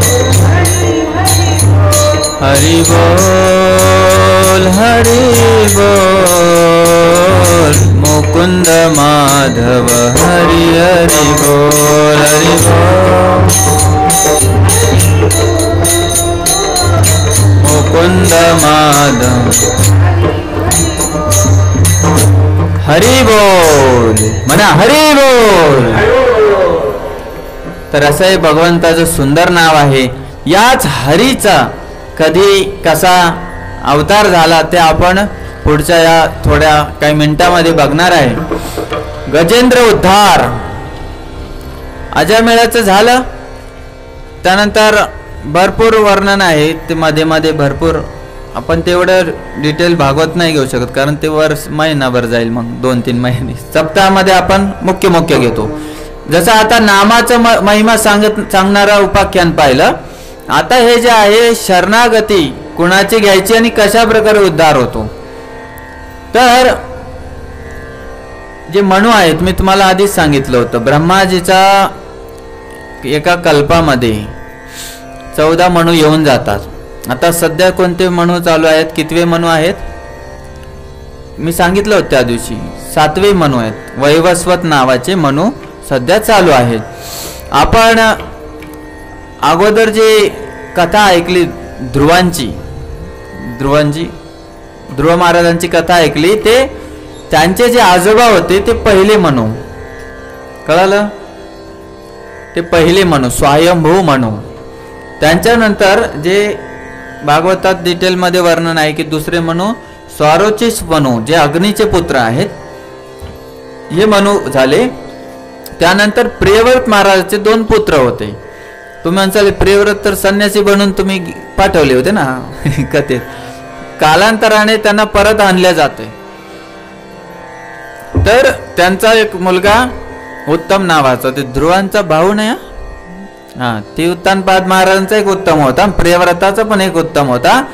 तो तर तिकडे यक्षाने मारलेला होता. हे उत्तम वेगळे. त्यांना मग 3रे मनू बनवलं. आणि त्यानंतर परत एक मुलगा होता प्रियव्रतांचा जो उत्तमाचा भाऊ होता. तो तामस नावाचा तो एक मनू 4था मनू. किती झाले? स्वयंभू मनू. कळलं? स्वयंभू मनू पहिले, स्वारोचिष, उत्तम, तामस आणि त्याच्यानंतर रैवत मनू. तर या तामस मनूच्या काळामध्ये गजेंद्राची कथा झालेली आहे. गजेंद्राचं हे उपाख्यान शुकदेव गोस्वामी सांगायला लागतात. पुढे जे मी तुम्हाला सांगतो, तामस हे कितवे आहेत? 4थे. रैवत 5वे. ठीक आहे. रैवत नाव ऐकलं का? रैवत रेवती बलरामांची पत्नी. ऐकलं नाही? ऐकलं असेल. रेवती नाव आहे तिचं. तर रैवत, त्यानंतर चक्षु आणि त्यानंतर येतात वैवस्वत 7वे. 6वे चक्षु, वैवस्वत जे आता सध्या आपले आहेत. त्या परत पुढच्या 7 जणांचं पण वर्णन आहे. 7 7 14 मनू होतात ना मन्वंतर तसं. तर या तामस मन्वंतरामध्ये हरिणी नावाची जी तिचं नवऱ्याचं नाव हरिमेधा नाव ऋषी होते. त्याची पत्नी हरिणी, हिच्या गर्भातून भगवान हरीचा अवतार झाला. आणि या हरींनीच गजेंद्राचा उद्धार केलेला. मी म्हणलं ना भगवंत प्रत्येक भक्तासाठी वेगळ्या रूपात येत राहतात. सारखे येत राहतात ते. म्हणून तर ते सारखं म्हणतात ना मी येत राहतो, युगे युगे येत राहतो. ती एक वेळेला थोडी अनंत रूप आहेत ना. तर या हरी अवताराचं वर्णन म्हणजे गजेंद्राच्या रूपात. तर परीक्षित महाराज म्हणतात थांबा थांबा, तुम्ही एकदम पळायला लागले सुसाट वेगाने, थोडक्यात सांगून पुढे चालले. तर म्हणे नाही, थोडंसं ना भगवंताची यशोगाथा एखाद्या लीलेत दिसत असेल ना, ते डिटेलमध्ये सांगा आम्हाला, थोडं विस्तृतपणे सांगा. बाकी वरवर सांगितलं तर चालतंय. तर त्रिकुट नावाच्या पर्वतावर या 10,000 योजन उंच सुंदर श्रेष्ठ एकदम सुंदर एकदम भागवतात वर्णन आहे. तिथे फुलं कशी होती, झाडं कशी होती, तलावाचं पाणी कसं होतं, तिथे भोंगा कसा उडतो, काय बोलतो ते सगळं वर्णन आहे भागवतात. फार डिटेल वर्णन आहे. फुलांची नावं सुद्धा आहे. जर कोणाला बगीचा लावायचा असलं तर नावं सुद्धा आहे, जी फुलं आता सध्या या जगात सुद्धा तुम्हाला आढळणार नाहीत. तर तिथे वरुण जो आहे, हे वरुण देवता, तर त्याच्या तिथे एका दरीमध्ये वरुणाने एक ऋतुमान नावाचं एक उद्यान बनवलेलं आहे, ज्या ठिकाणी फार सुंदर वातावरण असतं, मनमोहक वातावरण, मनोहर वातावरणात अनेक जण तिथे येतात, तिथे आनंद घेतात. आणि त्या ठिकाणी गजेंद्र नावाचा हत्ती आपल्या अनेक पत्न्यांसोबत तो उधळत येतो. मी उधळत शब्द यासाठी वापरतो कारण तो शांततेत येत नाही ना, तो काम वासनेने पीडित झालेला असतो, पत्न्यासोबत असतात, त्याला मजा मारायची असते. तो एकदम उधळत येतो तर सगळे सिंह, ससे, हरिण जेवढे तिथं एक सामान्य नियम आहे, ज्या ठिकाणी तलाव आहे ना त्या ठिकाणी जीव आढळतात.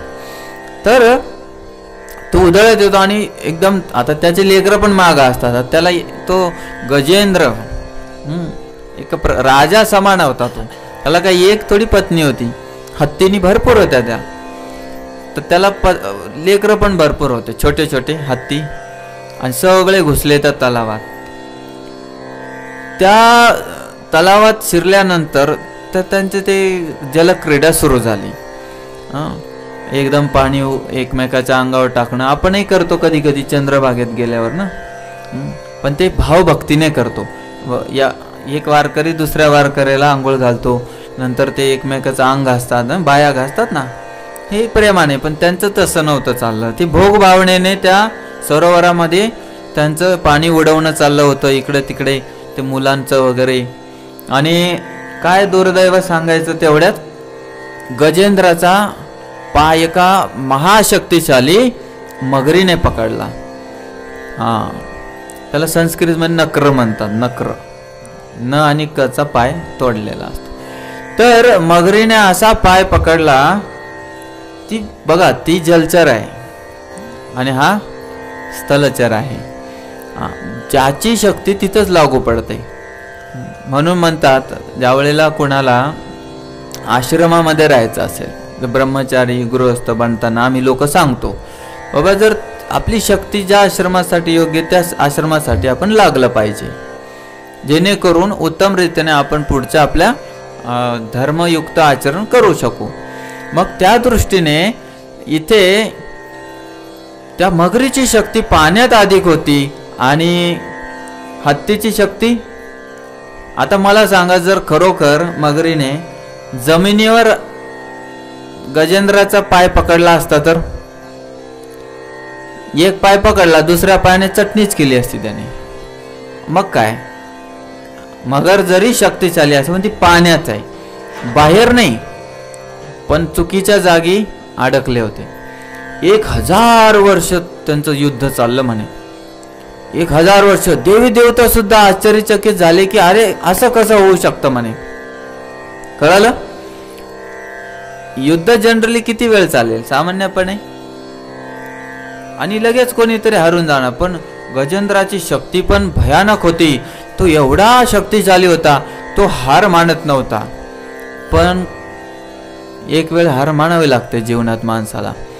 आता त्या हत्तीनी पत्न्या, हे नाथ थोडं जोर लावा जोर लावा, आणि त्या सोंड देत असतील, पण सोंड किती मोठी आहे है ना, किती वाढणार. मगर आत वाढायचं ना, हा बाहेर वाढायचा. तर तुम्हाला सांगतो, ज्यावेळी जीवनामध्ये समस्या येते त्यावेळेला स्थिर व्हायचं. काय व्हायचं? स्थिर व्हायचं, शांत राहायचं. शांत, भांडण लागलं शांत राहा. कधी कधी कुत्र माग लागलं ना, पळतात लोक, पळतात. उदाहरण दिलं त्याने. आता तुम्ही जेवढं पळणार तेवढं कुत्रं मागं पळतंय. तुम्ही उभं राहा, ते भुंकतंय ना, पण त्याला ते काय करत नाही. म्हणून जीवनात समस्या आल्यानंतर शांत आणि स्थिर व्हायचं, धैर्य धारण करून. काही वेळेनंतर आपोआप समस्येचा उपाय मिळतो. पण एवढे विचलित होतात लोक, विचलित होतात आणि त्याच्यात ते फसत जातात. तुम्हाला उदाहरण देतो. दलदल माहिती आहे? दलदल नाही कळत? ती वाळवंटात असते दलदल किंवा चिखल.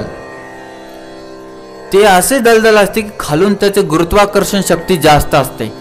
तुम्ही जर त्याच्यात जास्त हातपाय मारले ना, तुम्ही लवकर खाली जाता. आता कळालं का? तुम्ही जास्त चंचलपणा केला ना, समस्या आहे. दलदल मध्ये पडलो ती समस्या आहे आपली. पण जर तुम्ही हातपाय जास्त मारले तर तुम्ही लवकर खाली जाता. तुम्ही स्थिर व्हा, तुम्हाला वेळ मिळतो, लवकर खाली नाही जात माणूस. तसंच समस्या आहे आपल्या जीवनातल्या. त्या समस्येवर हातपाय मारायचे नाही, फक्त हरी हरी म्हणत राहायचं. है ना? समस्या आली हरी हरी, गेली हरी हरी, आली हरी हरी, बस एवढंच म्हणत राहायचं.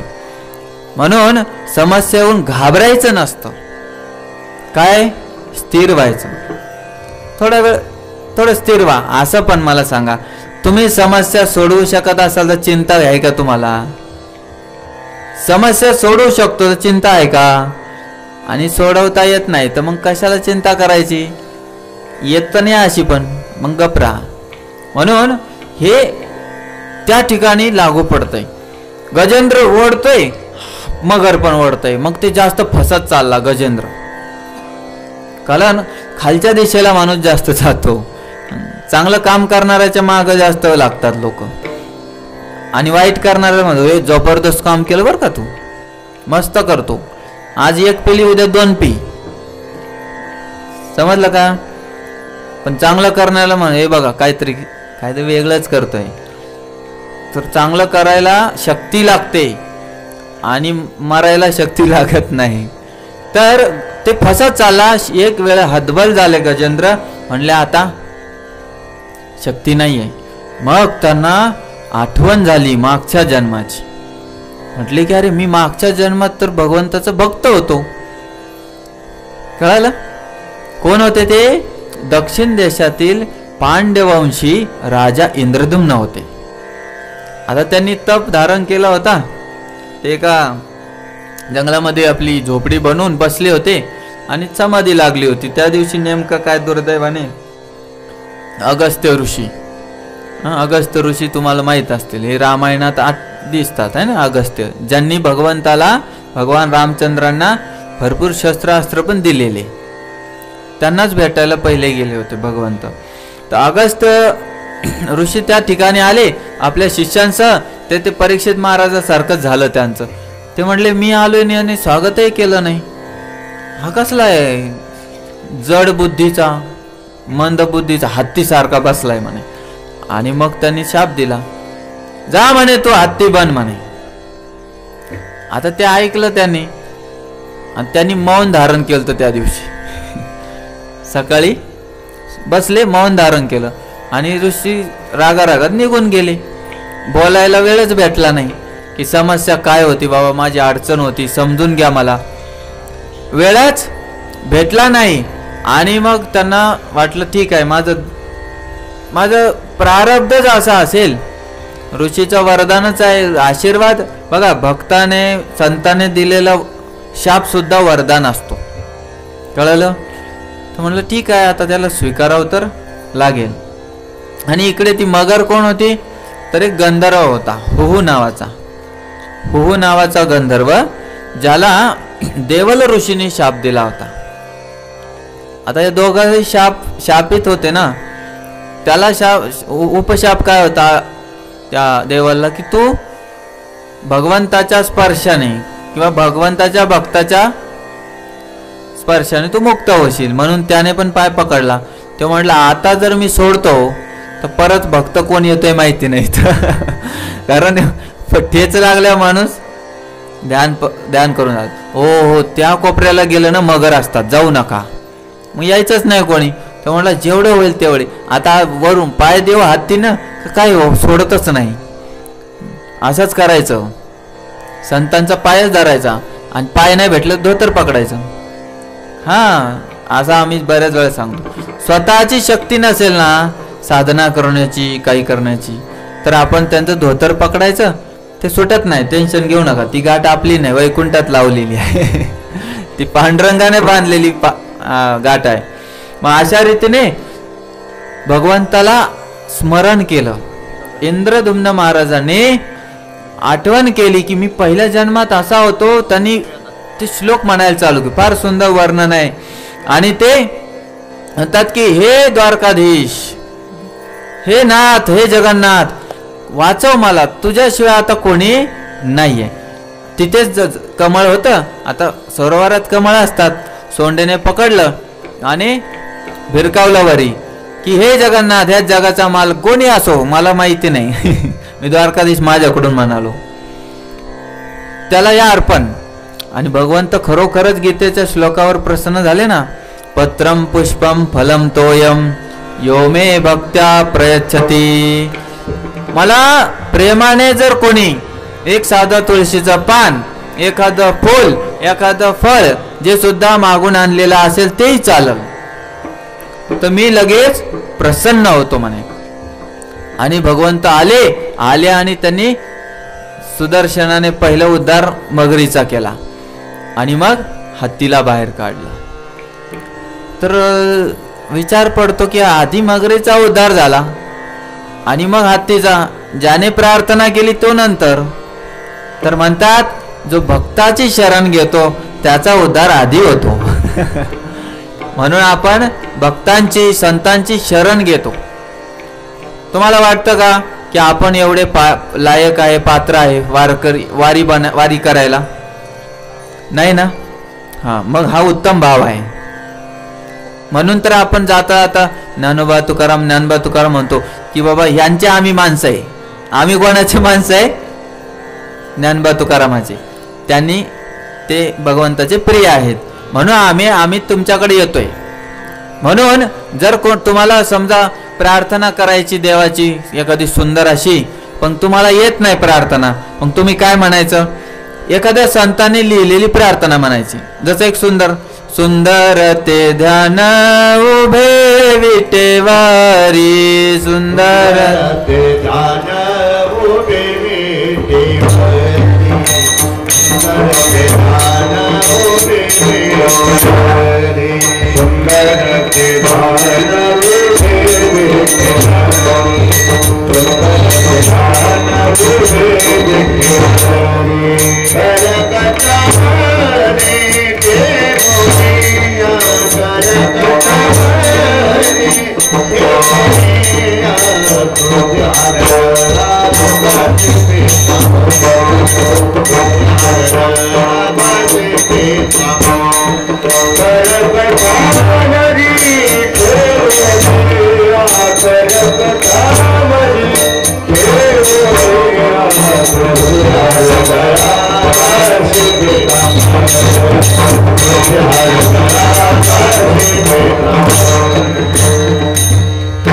तुम्हाला येतं सगळ्यांना पाठ आहे. बस एवढं जरी आलं तरी झालं. बस तुम्हाला काय मोठे मोठ्या वेदाच्या गोष्टी पाठ पाहिजे, हे भागवत, काही गरज नाही. एवढं जरी आलं तरी झालं. आणि ते पण नाही आलं तर मग साधं भगवंताचं नाव. हा, तर इथे गजेंद्राने भगवंताला शरणागती पत्करली, भगवंताने उद्धार केला आणि त्या ठिकाणी त्यांना त्या हत्तीच्या मंद जड अशा शरीरापासून मुक्त केलं. फार सुंदर. तर मी आता भरपूर मध्ये गेलो नाही कारण लवकर संपवण्याच्या ह्याच्यात.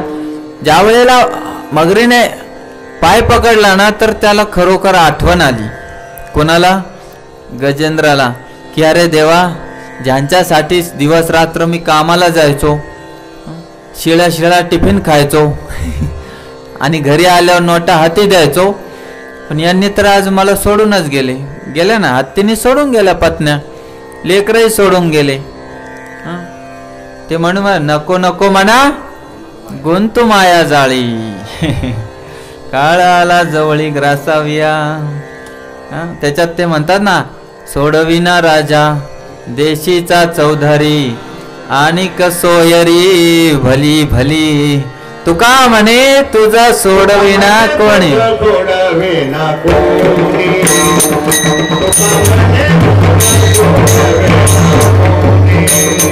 तुका म्हणे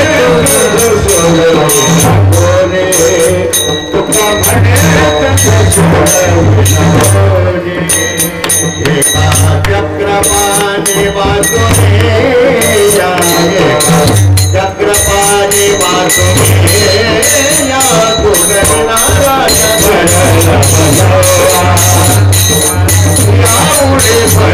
वाचेवा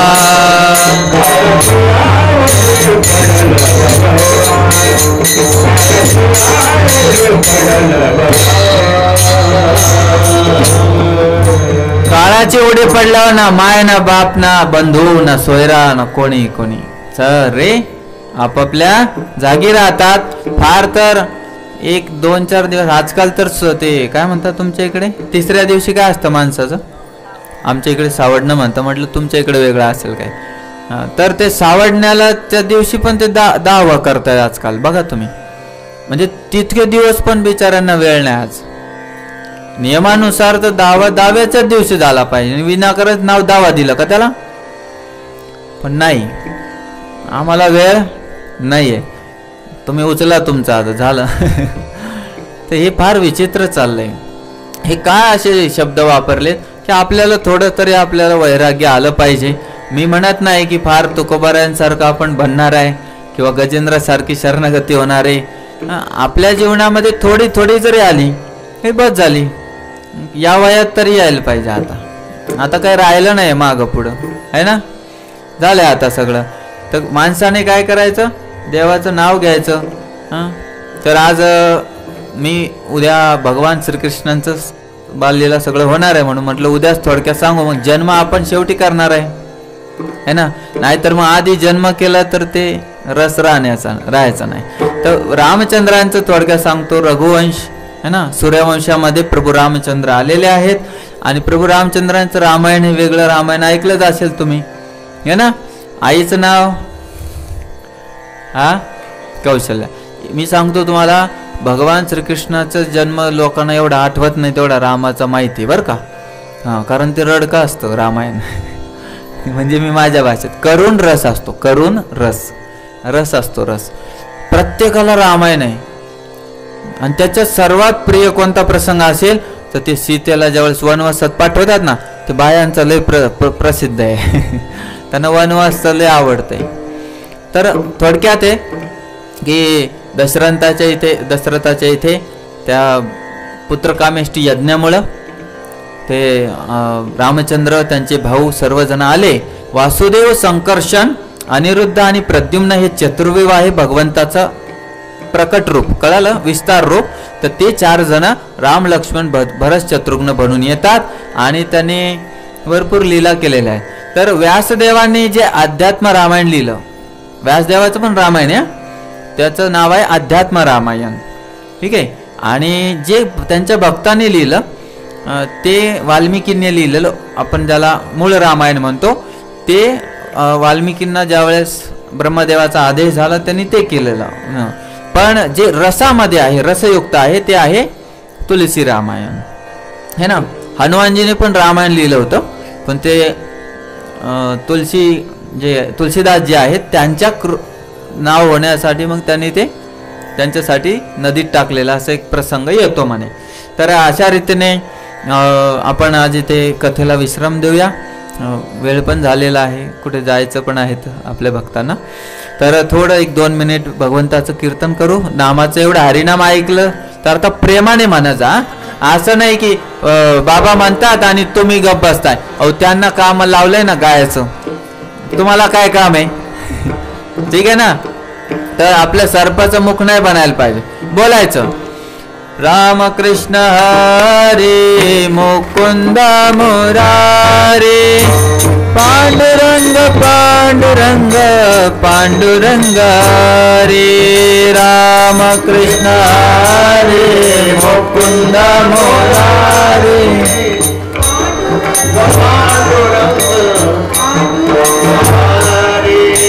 राम कृष्ण हरे मुकुंद मुरारी पांडुरंग पांडुरंग पांडुरंग हरे राम कृष्ण हरे मुकुंद मुरारी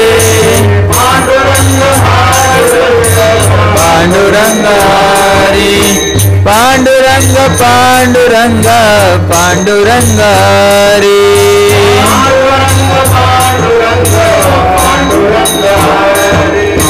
पांडुरंग पांडुरंग पांडुरंग हरे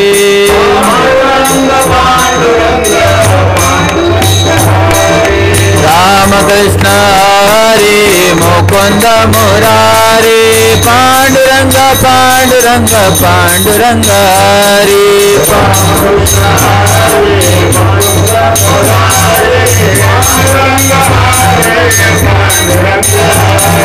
पांडुरंग पांडुरंग पांडुरंग हरे करा करा पांडुरंग पांडुरंग पांडुरंग हरे पांडुरंग पांडुरंग पांडुरंग हरे पांडुरंग पांडुरंग पांडुरंग हरे पांडुरंग पांडुरंग पांडुरंग पांडुरंग हरे बोला पुंडलिक वरद विठ्ठल